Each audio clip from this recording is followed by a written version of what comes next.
तो धनखड़ जी का रिजिग्नेशन अब किस लिए किया मुझे पता नहीं, वो अनफॉर्चुनेट। दूसरी बात,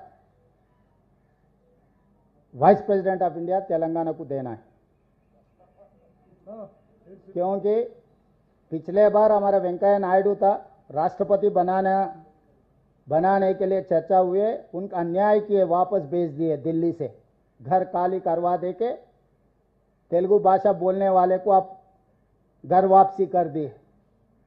तो उसको सुधारने के लिए हमारे बंडारू दत्तात्रेय जी का खाली हरियाणा गवर्नर का जिम्मेदारी खत्म हो गए, और बंडारू दत्तात्रेय जब केंद्र मंत्री था, उनका केंद्र मंत्री खींच लेके किशन रेड्डी को दे दिए।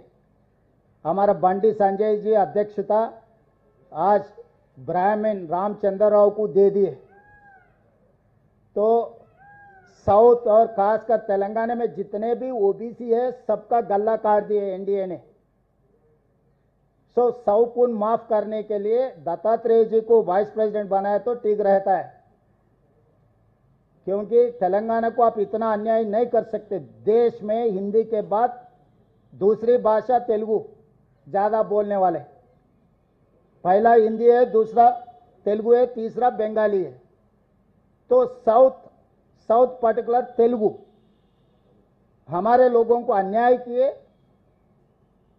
मैं एनडीए सरकार से ये डिमांड कर रहा हूं, क्योंकि ओबीसी का चर्चा बहुत तेजी से चल रहा है।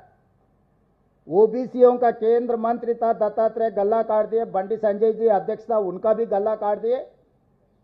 तो इसीलिए दत्तात्रेय जी को अगर वाइस प्रेसिडेंट बनाए तो थोड़ा बहुत आपका गुनाह कुछ माफ हो जाएंगे।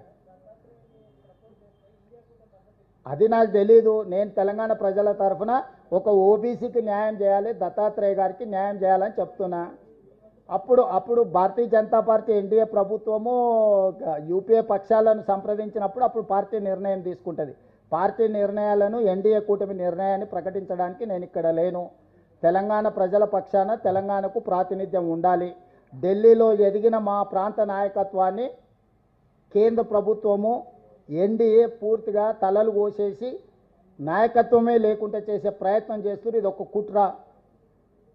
ఆ కుట్ర తెలంగాణ ప్రజలు గమనిస్తున్నారు కాబట్టి దత్తాత్రేయ గారు లాంటి వాళ్లకు వైస్ ప్రెసిడెంట్ ఇస్తే సౌమ్యుడు, అందరు ఆమోదయోగ్యం ఉంది। మొన్నటికి మొన్న ఉన్న గవర్నర్ పదవి కూడా దత్తాత్రేయ గారిని తొలగించిండ్రు। హర్యానాకు ఉన్న దత్తాత్రేయ గారి గవర్నర్ పదవి కూడా తొలగించింది కాబట్టి వారికి ఉపరాష్ట్రపతి పదవి ఇవ్వడం ద్వారా తెలంగాణ ప్రజల యొక్క ఆత్మగౌరవాన్ని మోడీ గారు గౌరవించాలని నేను డిమాండ్ చేస్తున్నా।